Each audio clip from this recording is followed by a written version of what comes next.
Selamat pagi teman-teman, jumpa lagi bersama dengan Maximus Masankian Channel. Kali ini teman-teman, kami merespon pertanyaan dari sejumlah rekan guru, khususnya di Kabupaten Flores Timur, tentang aktivitas belakangan ini, di mana rekan-rekan guru non-ASN sedang didata untuk keperluan secara administrasi berdasarkan permintaan dari Dinas Pendidikan Kepemudaan dan Olahraga Kabupaten Flores Timur. Nah teman-teman sekalian, sebelum ke sini saya sedikit memberikan gambaran ya berkaitan dengan pendataan guru non-ASN. Nah jauh sebelum adanya surat dari Kementerian Pemberdayaan Aparatur Sipil Negara yang kemudian dilanjutkan oleh Dinas Pendidikan Kepemudaan Olahraga Kabupaten Flores Timur, PGRI Flores Timur menggelar diskusi bersama dengan rekan-rekan guru honorer, dan ada satu simpul diskusi waktu itu adalah meminta Dinas PKU Kabupaten Flores Timur untuk secepatnya melakukan pendataan. Dan lewat beberapa hari datanglah informasi ya dari Menteri Pendayagunaan Aparatur Sipil Negara Reformasi Birokrasi Republik Indonesia di tanggal 22 Juli 2022. Di mana surat itu perihalnya adalah pendataan tenaga non-ASN di lingkungan instansi pemerintahan. Memang diskusi yang dibangun oleh PGRI Kabupaten Flores Timur kala itu sebelum di tanggal ini, itu akibat dari banyaknya pertanyaan rekan guru yang dalam kecemasan, yang dalam kegalauan karena adanya informasi bahwa tenaga honorer akan diberhentikan di tahun 2023, tepatnya di tanggal 28 November 2023. Oleh karena itu kami gelar diskusi dan salah satu simpul diskusinya tentang pendataan, dan hari ini puji Tuhan proses pendataan itu sudah sedang berlangsung. Kita menyampaikan apresiasi untuk langkah ini.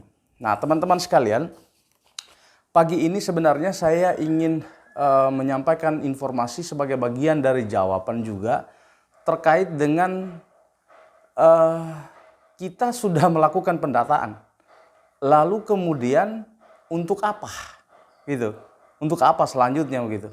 Nah ini yang menjadi penting. Oleh karena itu saya tidak membaca secara keseluruhan dari surat ini, tapi ada beberapa poin yang dapat saya ambil di sini ya, bahwa di dalam surat Menteri Pendayagunaan Aparatur Negara dan Reformasi Birokrasi Republik Indonesia ini,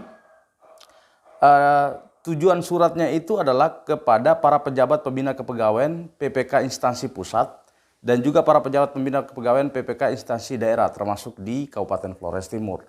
Nah, ada beberapa poin di sini. Saya bacakan secara sekilas surat ini. Menindaklanjuti surat Menteri Pan RB nomor B-185-M.SM.02.03/2022 tanggal 31 Mei 2022, hal status kepegawaian di lingkungan instansi pemerintah pusat dan instansi daerah sebagai tindak lanjut pemberlakuan Peraturan Pemerintah Nomor 49 Tahun 2018 tentang manajemen P3K yang mewajibkan status kepegawaian di lingkungan instansi pemerintah terdiri dari dua jenis kepegawaian, yaitu PNS dan P3K, sampai dengan tanggal 28 November 2023. Bersama ini dengan hormat kami sampaikan hal-hal sebagai berikut. Nah ini pengantar dari suratnya teman-teman sekalian, di mana pada video sebelumnya kita juga sudah sampaikan bahwa akan hanya ada dua kategori kepegawaian, yaitu PNS dan P3K.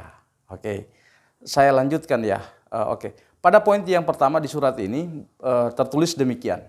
Pada prinsipnya surat tersebut di atas dimaksudkan untuk mengingatkan para pejabat pembina kepegawaian bahwa sesuai dengan Peraturan Pemerintah Nomor 49 Tahun 2018 mendorong instansi pemerintah melakukan penataan pegawai non-ASN yang berada dan telah diangkat di lingkungan instansi masing-masing guna mewujudkan kejelasan status, karir, dan kesejahteraan pegawai yang bersangkutan.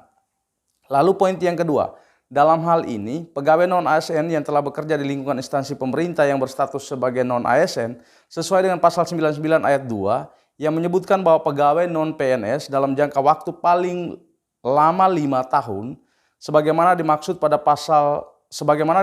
ayat 1 dapat diangkat menjadi P3K apabila memenuhi persyaratan sebagaimana diatur dalam peraturan pemerintah ini. Poin yang ketiga, oleh sebab itu, setiap pejabat pembina kepegawaian agar melakukan pemetaan pegawai non-ASN di lingkungan instansi masing-masing dan bagi yang memenuhi syarat dapat diikutsertakan atau diberikan kesempatan mengikuti seleksi calon PNS maupun P3K dengan ketentuan sebagai berikut. Nah teman-teman sekalian, dari surat ini sudah semakin jelas bahwa memang pemerintah tidak bisa serta-merta memberhentikan tenaga guru honorer. Di video saya sebelumnya saya sudah mengupas bahwa jumlah tenaga guru honorer ini lebih banyak dibandingkan dengan guru ASN. Dan oleh karena itu, jika keputusan pemerintah untuk memberhentikan guru honorer seluruhnya, itu tentu akan sangat tidak mungkin. Dan terima kasih banyak karena langkah-langkah yang sudah dilakukan ini adalah sesungguhnya teman-teman sekalian sedang membuka peluang, membuka pintu yang baik untuk teman-teman guru honorer mengisi peluang-peluang baik ini. Di poin yang ketiga ini ada beberapa bagian yang dituliskan di sini bahwa yang pertama, yang berstatus tenaga honorer kategori 2 THK 2 yang terdaftar dalam database Badan Kepegawaian Negara dan pegawai non-ASN yang telah bekerja pada instansi pemerintah. Ini menjadi prioritas ya. Lalu yang kedua, mendapat honorarium dengan mekanisme pembayaran langsung yang berasal dari APBN untuk instansi pusat dan APBD untuk instansi daerah, dan bukan melalui mekanisme pengadaan barang dan jasa baik individu maupun pihak ketiga. Yang berikut diangkat paling rendah oleh pimpinan unit kerja. Yang keempat, telah bekerja paling singkat 1 tahun pada tanggal 30 Desember 2021. Yang berikut berusia paling rendah 20 tahun, paling tinggi 56 tahun pada 30 Desember 2021. Yang berikut untuk poin yang keempat, pendataan pegawai non-ASN ini dimaksudkan untuk melakukan pemetaan dan mengetahui jumlah pegawai non-ASN di lingkungan instansi pemerintah, baik instansi pusat maupun pemerintah daerah. Poin yang kelima, untuk pemetaan tenaga non-ASN, sebagaimana tersebut di atas, diharapkan kepada para pejabat pembina kepegawaian untuk melakukan langkah-langkah sebagai berikut.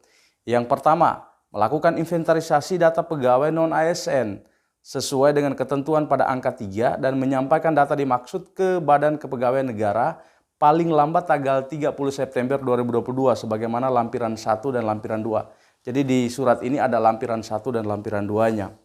Berkaitan dengan format yang harus diisi oleh tenaga guru non-ASN. Yang ke B, penyampaian data pegawai non-ASN harus disertai dengan surat pernyataan tanggung jawab mutlak atau SPTJM yang ditandatangani oleh pejabat pembina kepegawaian. C, perekaman data pegawai non-ASN harus menggunakan aplikasi yang telah disiapkan oleh Badan Kepegawaian Negara. D, bagi pejabat pembina kepegawaian yang tidak menyampaikan data pegawai non-ASN, sebagaimana tersebut pada huruf A, B, C, dianggap dan dinyatakan tidak memiliki tenaga non-ASN. Nah, pada poin ini tentu kita memberikan dukungan penuh kepada lembaga teknis dalam hal ini Dinas Pendidikan Kepemudaan Olahraga Kabupaten Flores Timur untuk bergerak cepat melakukan pendataan ini, dan untuk mendukung teman-teman di Dinas Pendidikan Kepemudaan Olahraga Kabupaten Flores Timur, tentunya data itu adalah dari teman-teman. Oleh karena itu surat atau informasi apapun yang diberikan Dinas Pendidikan itu harus dipedomani dan harus dituruti segera, cepat, sehingga datanya ini bisa cepat didata. Kenapa? Karena di sini jelas jika pada batas waktu tadi tanggal 30 September 2022 belum terekam datanya, maka dianggap daerah itu tidak punya tenaga honorer. Ini akan sangat merugikan teman-teman sekalian. Oleh karena itu, jika ada informasi untuk segera melengkapi data, harus segera melengkapi. E, yang menjadi poin terakhir, selanjutnya untuk kelancaran pemetaan data pegawai non-ASN, agar kiranya para pejabat pembina kepegawaian berkoordinasi dengan Badan Kepegawaian Negara dalam pelaksanaannya. Demikian untuk menjadi perhatian dan dilaksanakan dengan penuh tanggung jawab, PLT Menteri Pendayagunaan Aparatur Negara dan Reformasi Birokrasi Muhammad Mahmud MD. Tembusannya Presiden Republik Indonesia, Kepala BPKP, dan Kepala BKN. Jadi teman-teman sekalian, informasi ini sangat bagus dan tentu kita juga bisa mencernanya lebih jauh. Kenapa? Di tahun 2022 ini belum ada informasi untuk seleksi P3K. Kenapa? Karena memang saat ini sedang konsentrasi pada pendataan. Setelah pendataan selesai dulu sehingga formasi yang diturunkan pun benar-benar bisa memenuhi kebutuhan atau formasi yang ada di daerah. Jadi sangat penting sekali pendataan guru non-ASN sekarang. Oleh karena itu penuhi datanya dengan baik, karena dari data-data itu akan menjadi rujukan yang resmi, sehingga formasi P3K yang akan datang itu benar-benar memenuhi kebutuhan. Yang pasti teman-teman sekalian, memang waktunya sangat singkat ya, kalau kita melihat deadline dari bulan Agustus sekarang 2022 sampai ke nanti November 2023. Tapi tentu pasti ada upaya-upaya yang harus dilakukan, karena yang pasti jumlah tenaga honorer sangat banyak yang saat ini sedang bertugas di wilayah-wilayah se-Nusantara.